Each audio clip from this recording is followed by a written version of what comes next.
The Oganza Witches. Prologue. With a shove and mocking voices, the 5 children pushed the young girl to the dirt. This little 7-year-old tried once again to gain her feet and run home, but was surrounded by those who would normally be called her peers. But she was nothing like them. She was not cruel, she was not part of their troop, and she was not at all envious of her birth. The reality of it was that she hated the time of her birth as much as the next. She was the rare child, one of the special few that came into the world every 203 years at the very instant the mage star would shine its brightest.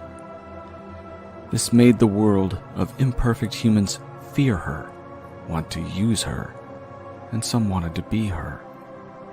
But she was 7 annuals and had no idea what it all meant. She was told that she could do magic and influence the world.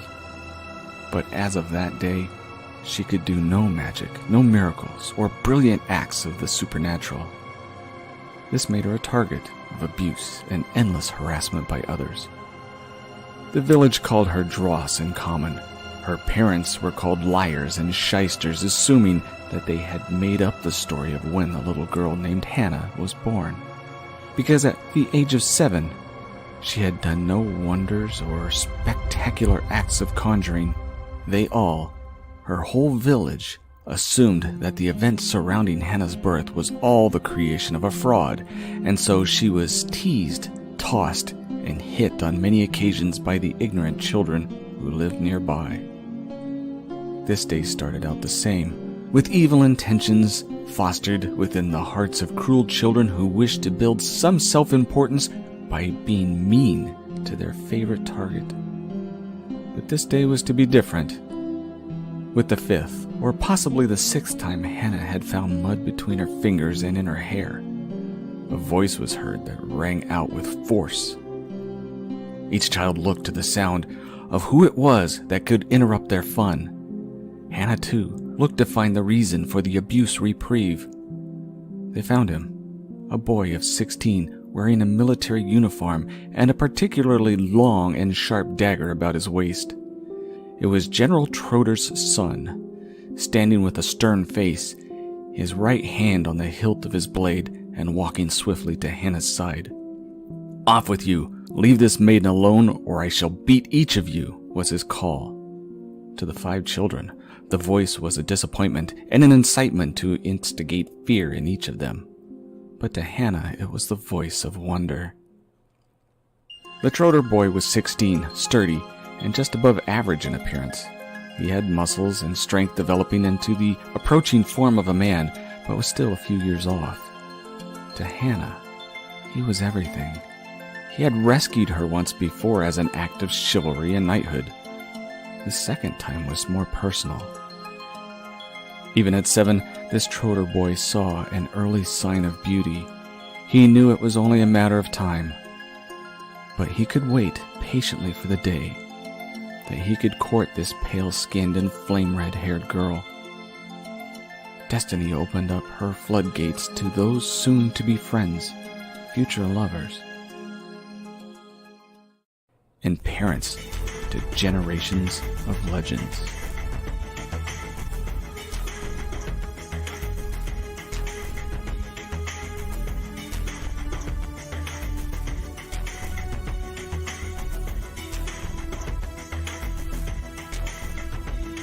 It's the end of the prologue.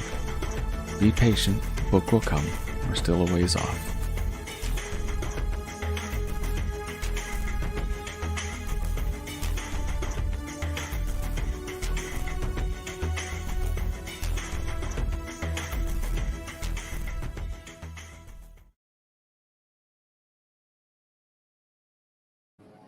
Greetings, one and all, and welcome to 7 Kinds of Mischief.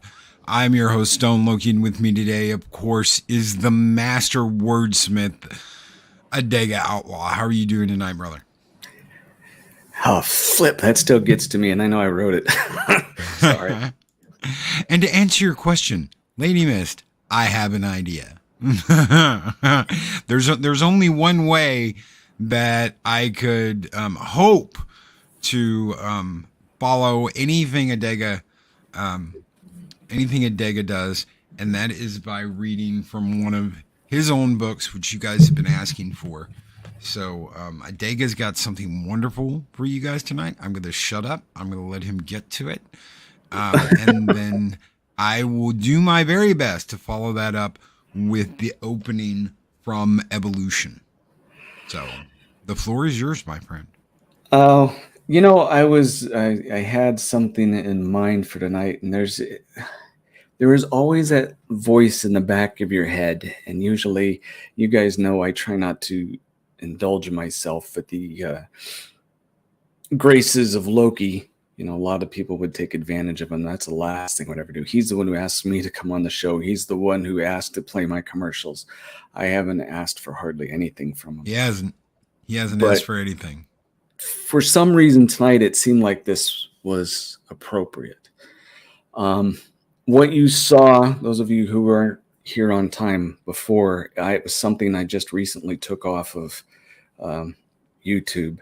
It was the Organza Witches. I'm getting that before it goes to the Library of Congress to get my copyright. I have it on YouTube, so I have evidence of time frames and various different things to protect my IP. Well, since it's all going, I pulled it off and expect the full book of that to come out later. The Blood Witch stuff is always much larger than what the Evolution series is. And what you saw was the very beginning of the whole thing for the Blood Witch. Hannah, is the creator of the Blood Witches. And they call her the Angel Queen for a reason. You'll find out when you want to read it. Sorry. It is important to you. Yeah. Yeah. Well, there are times, and those of you who write will know this, when you write something very impactful, it can exhaust you. Sometimes it can even drive you to serious emotion. And Hannah has done that for me every time. So she's Angel Queen for a reason. But anyway, what I wanted to do besides that self-indulgence is, for those of you who do not like spoilers, tonight may not be a good night if you haven't read Evolution. It doesn't tell you the story per se, but you get a flavor of what happens in the book. But for those of you who are waiting for the next one, you're going to get a preview. It's short, but there's a lot of detail in it. And for those of you who, like I said, if you've recently read Evolution, this is going to mean a lot. And I do want to hear from you in chat or what have you, what you think of this.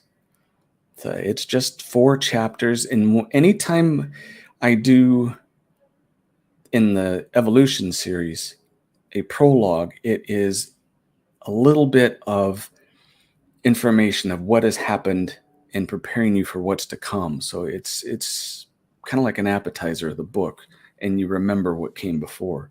When I do it with the Blood Witch, it's totally different. I usually do something in the history far past, many years previous, as the prologue, and the epilogue is many years after.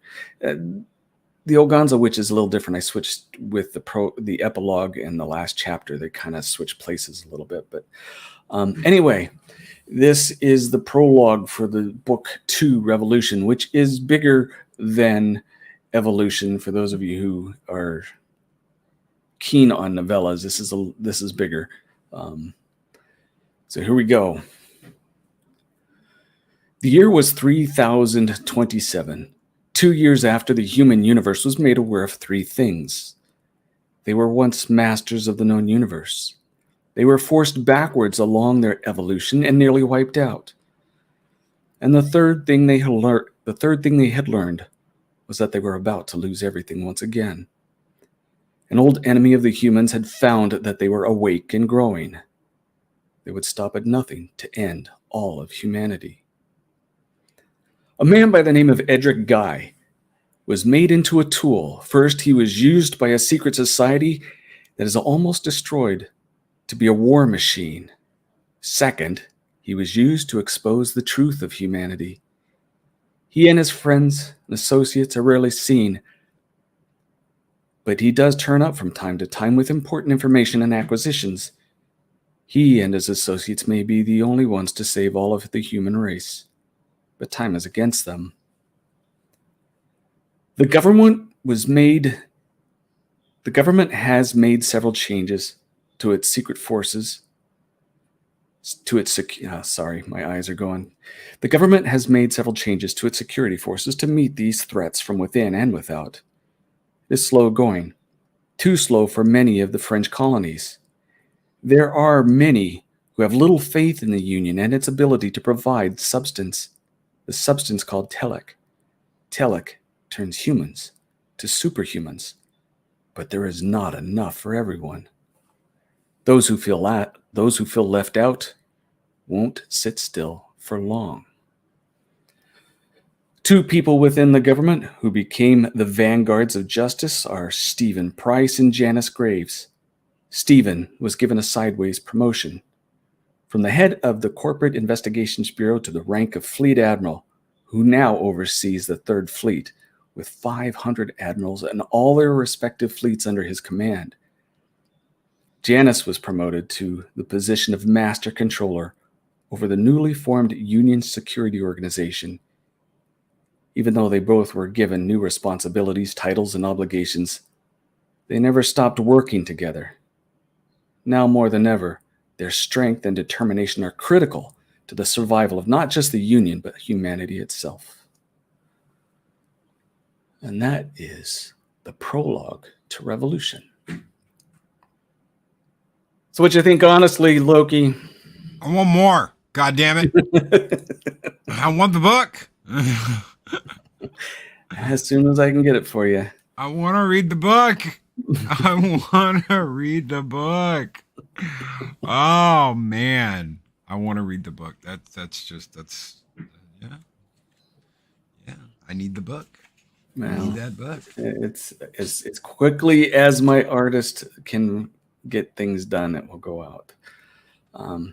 Just another little side note for those of you. You have seen this eyeball if you've followed me on Twitter for years, and I changed it finally. But it's also used a couple other times. The image that's behind Loki and I. That is currently being a similar, very, very similar adaptation for the cover of Revolution. And just a little hint of what's to come. That will be a droid eye. So there you go. Stop teasing me. Stop teasing me. God, help me. I no. I'm waiting. I'm waiting. I'm being patient. I'm waiting. Patience. All good things to come to those who wait. I hope you guys enjoy this stuff. I'm working hard, and with things like, and I just read a tweet from Eric, the Ripaverse. It hit 3 million. Yeah. Guess what, folks? The new creatives. It's our time. It is our time. They keep saying, let the past die. Guess what? We're just moving on. They said that in that recent Lord of the Rings trailer, too. Yep. Unbelievable. Time for us to move on. If they want it dead, you can have the carcass. We're building something new. All right. That's insane. Okay, so we're going to go back in time since Adega read the opening. And when they're done, if there's questions, if you guys have anything at all you want to ask, feel free, because it's been a long time when Loki and I just BS'd about our stuff that we do. So anyway, go ahead. Sorry, I interrupted. So Adega has given me the nod. Everybody keeps saying I'd love to hear Loki read Adega's book. So we're going to read the first part of Evolution, the very first book. Just Another Day at the Office is chapter 1. So thank you for letting me do this. It is an honor. Edric. Warming morning glory poured through the glass, filling the room with light and hard shadow. Nothing ever brought his mind to full alert as much as first light. Edric's thoughts were gathered, focused, and purposed despite having to give mental commands to his personal provider of which clothes to wear. His personal provider device was designed to look like a man's wristband. They could be made to look like most forms of larger jewelry. Those devices were a product of ingenuity and science that showed just how far society had advanced. Even light and air could be made to change and serve in many ways. Edric was a creature of habit. Same style of clothing, same color schemes, same breakfast. Nothing but orderly sameness. Perhaps this was because of his vocation, or the perfect order of society, or maybe it was his mundane childhood. It never really crossed his mind as to see why he was so stuck in the ordinary. He was a man of correct patterns and mathematical placements, and his life was dedicated to it. Mostly. He waved to his roommate, who was sitting at breakfast studying the news of new stars, planets, and usable ecology from light years away. It wasn't often that Edric's roommate was home. His work kept him away for days or even weeks at a time. Edric was the first to leave for work, and his roommate waved an acknowledgement with 2 fingers and a slight nod, same as every day when his roommate was home. Ged was always focused far away and far beyond. They had a roommate agreement out of convenience, not friendship, although they did talk on occasions. Edric thought he noticed a slight sideways glance from Ged this morning. It was a bit unusual and not the norm, but then he felt a little silly about it. He might be too focused on being ready for today's work. Outside was a sea of gardens in perfect symmetry. Those who chose to work as gardeners and horticulturists made paradise. Engineers designed and built giant orbs, cones, and cylinders, a wide variety of other perfect shapes into homes and offices that salute the sky, spread out far from each other to maximize the land of greenery. Nano builders assembled and maintained the structures against any form of entropy.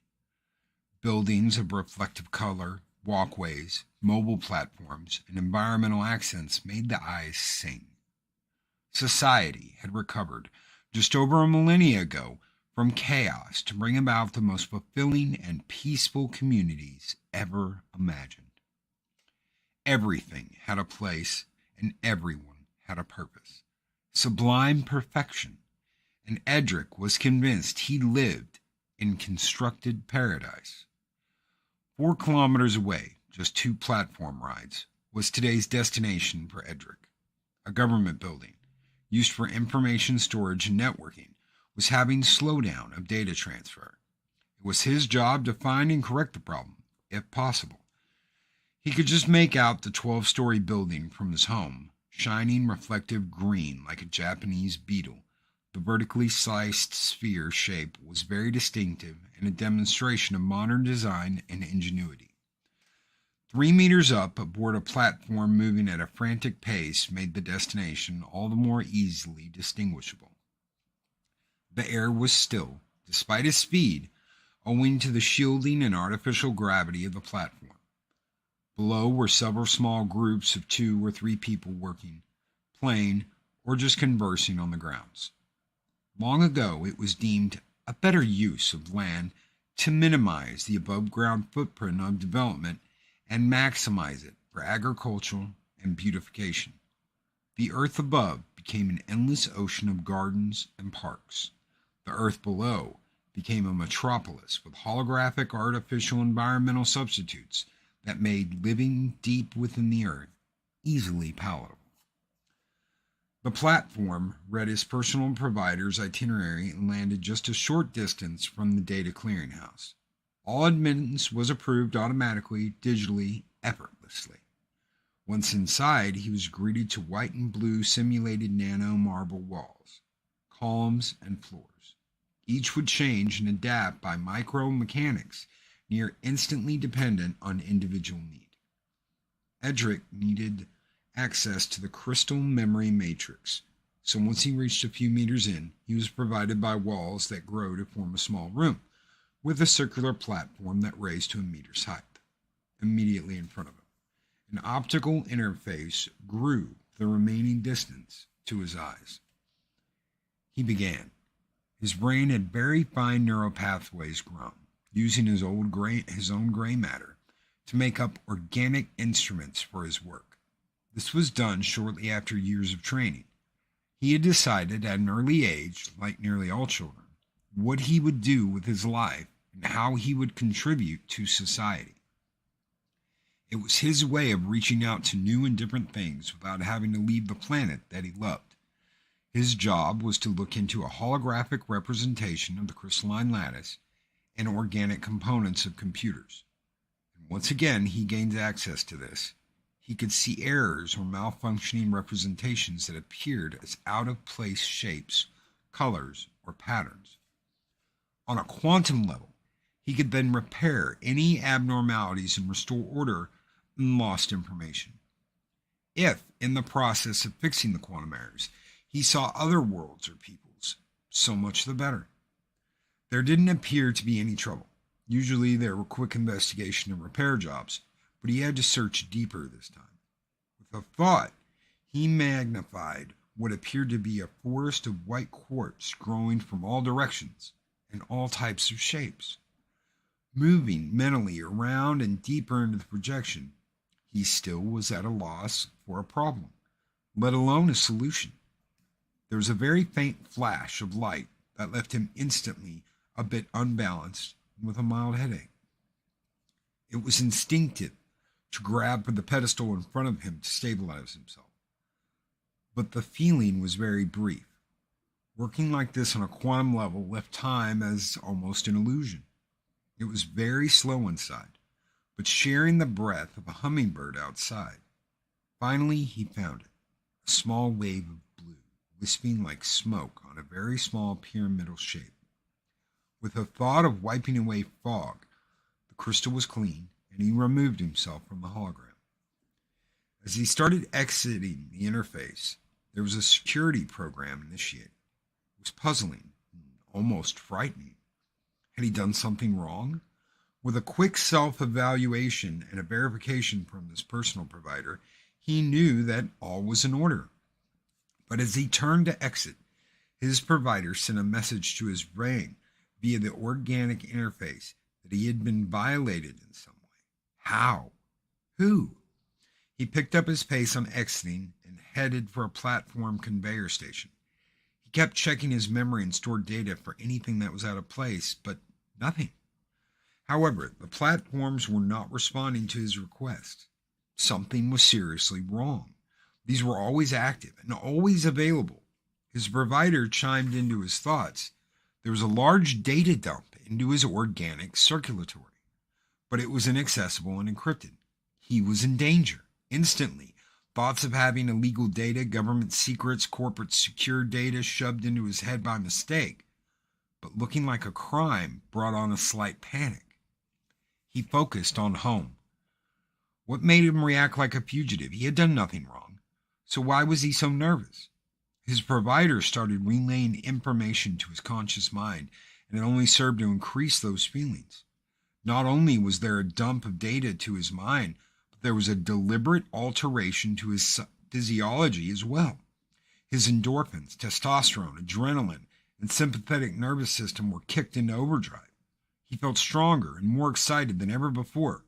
A reinforcing drive to evade and escape kept pushing to his superficial thoughts. He was acting almost on instinct and thrill, but he had no idea why. In a quick act, he ducked behind some shrubbery to alter his clothing. Now he appeared to be dressed for an early morning jog. He looked the part, so he filled the role of a jogger and ran home. With each step, he felt more and more puzzled as to why. Why was he running? He did his 5 kilometers yesterday. Why was he scared? All he had to do was explain to the authorities what had happened. His provider would have recorded the whole event. Why was he so full of power, energy, and excitement?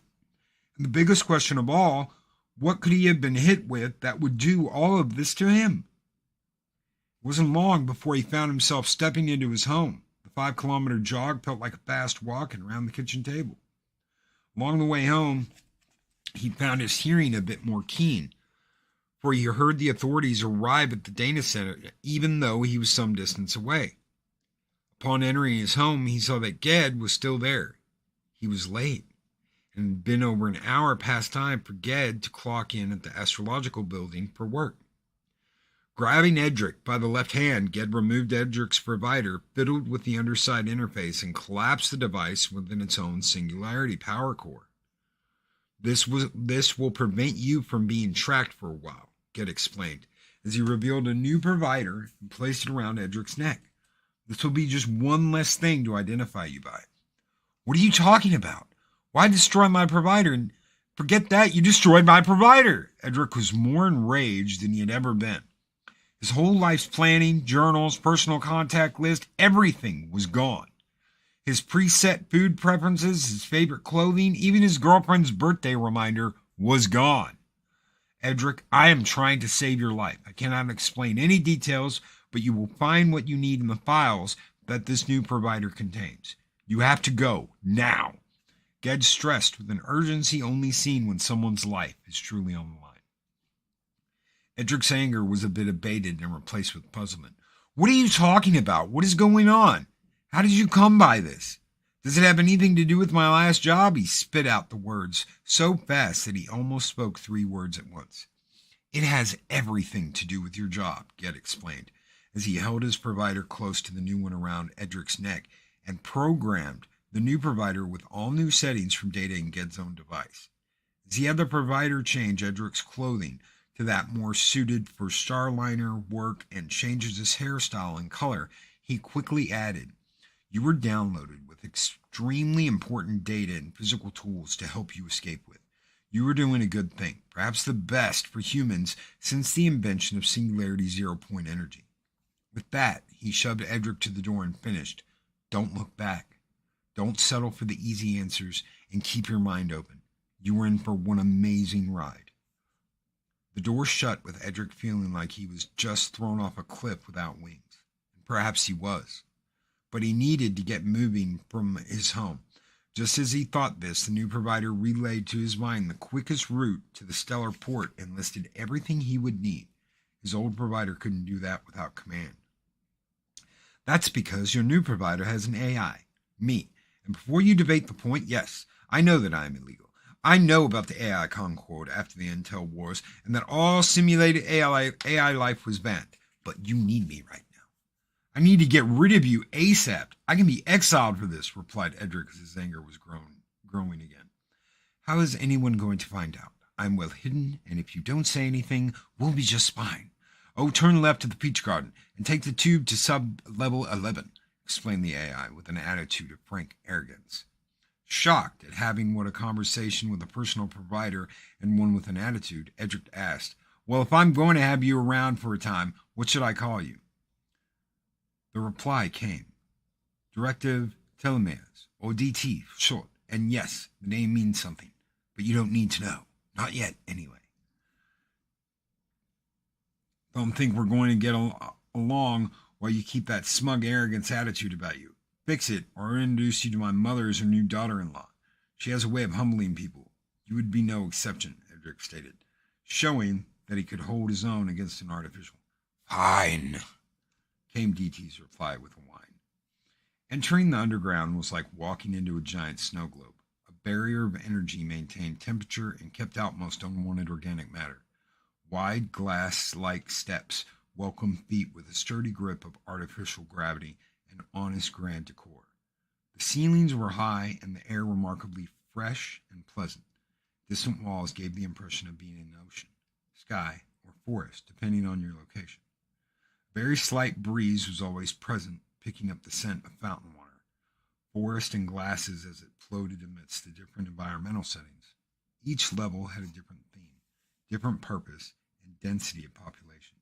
Level 11, the theme became electric industrial to match its purpose. This was the transportation level, deep below all the shops, homes, hydroponics, and businesses of every sort. We only have a few kilometers left and about 10 minutes before we depart, said DT to Edie's brain. I have to alter your appearance a bit to mask your physical identity even more than what I can do digitally. What's left? You changed all my info and settings already, replied Edric, with a growing sense of mental exhaustion. Don't move for a few seconds. This will only hurt for a moment. Wait, DT, what are you planning to do? Holy mother of ouch! You son of a there! The pain will be gone in about 2 seconds, DT said with a degree of sadistic satisfaction. You're looking better already. Hey now, I've always been good on the eyes. You are one evil Oh, you'll thank me later.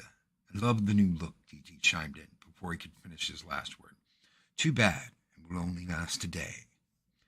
Edric was thinking some terrible things about the AI as if it were a real individual and what he would do to her. Hey now, stop those thoughts. I might be led to believe you are falling for me, came this impression of words from DT right into Ed's mind. What the heck, you can hear my thoughts too? Oh, this is great. This is just great, Edric thought, with even more frustration and a bit of disappointment. Just like an old married couple, DT replied with the voice of the victor. But it's language that I can grab from your thoughts. Nothing more than a few seconds. I've been busy doing other things than infuriating your mind. Memories. There are 4 stars in a diamond pattern with the apex star red shifted. There were ships locked in desperate combat, some almost familiar in design and others completely foreign, hitting each other with invisible forms of energy and fast-moving missiles. The familiar ships were a few in number, but doing terrible destruction to the others, even though they had vastly greater numbers. Edric stopped in his tracks. Okay, little Miss Helpful, did you just see that? Can't say that I did, but did I miss? Should I manufacture some optics? DT asked without the smug attitude, but with genuine interest. Ged might have recognized that constellation even though it felt far, very far, but it is beyond my abilities to identify where it was. Okay, DT, how much of my thoughts can you see or hear? Ed asked with the hope of finding answers in the eye.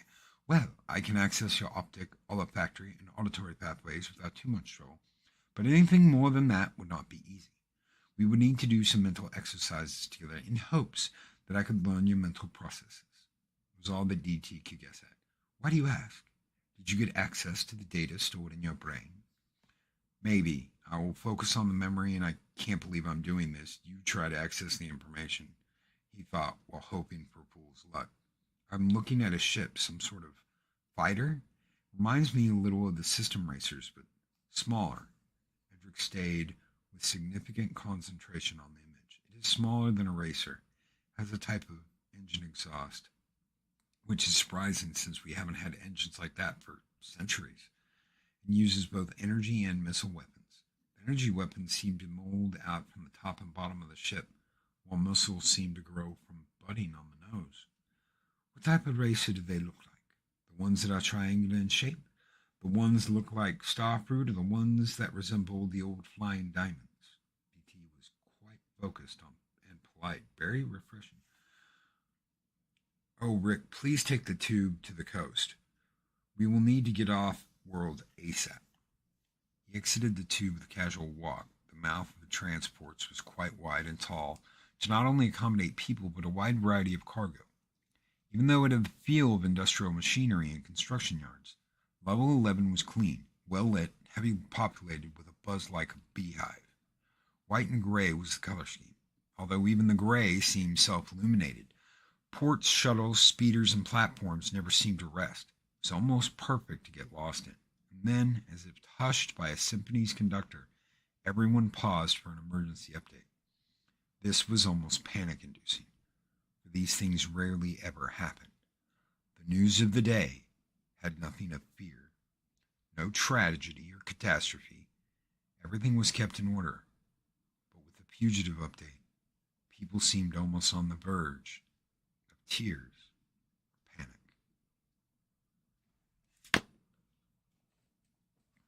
That's all you're going to get. Buy the book.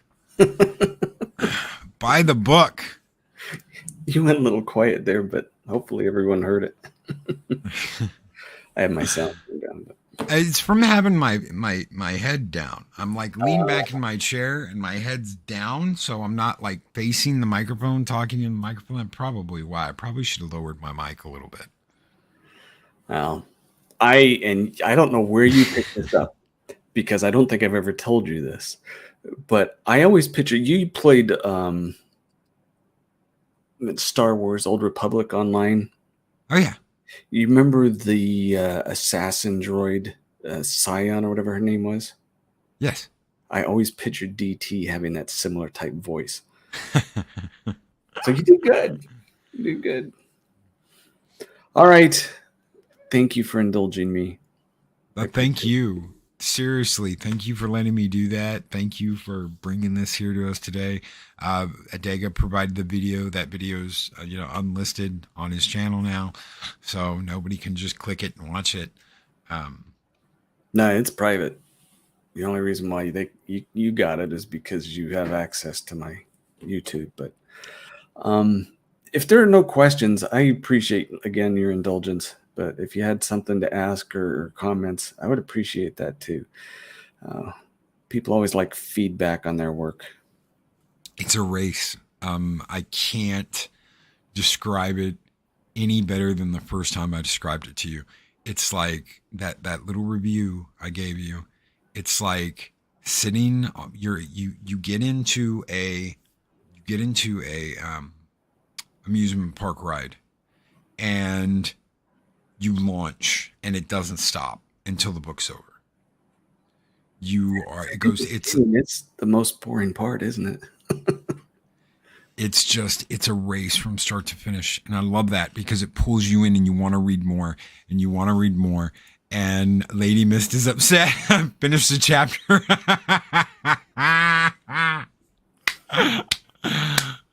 Oh, Lady, I finished the chapter. I can see Lady Mist in it. Finish the chapter, but Loki. She's gone through it a couple times. She knows the story well. She knows the whole thing too. So, but no, I appreciate it. Yeah, it's all coming out, Dave Bob. It'll all come out. But part of it too was those of you who came in late and you're hearing of people like Eric, whose ISOM is doing so well. We have the new community growing. So hold on to your hats because the world's about to change and all the old clowns are going to go away. And the new, the better. When people dig their nails in, right? And they've just got their nails digged in and they're just being pulled. That's the way this is going to go, ladies and gentlemen. The companies like DC, like Marvel, comic books, they're going to be dragged away kicking and screaming, and they're going to do everything in the end to try and stick around and save themselves. It's going to be people like Eric July. It's going to be people like Adega Outlaw, EBS, all the great content creators that are out there right now creating things for you. Books, comic books, everything you can imagine. Movies. There are people out there making movies. Tom Conkle was just on last night with Mexican Iron Man. They are making movies. They're making comic books. They're making everything. And it's going to be a new day. You know it. You absolutely know it. I'm glad to be a part of it. And absolutely, Mariella, we all need to stick together and not back down. Absolutely. DC and Marvel need to be on. I couldn't agree more. Decepticon Cave of Villains throws out a 3-month super chat. Who's a member of Loki's army? Thank you, my friend. He says, wow, 3 months flew by. Indeed. Indeed, brother.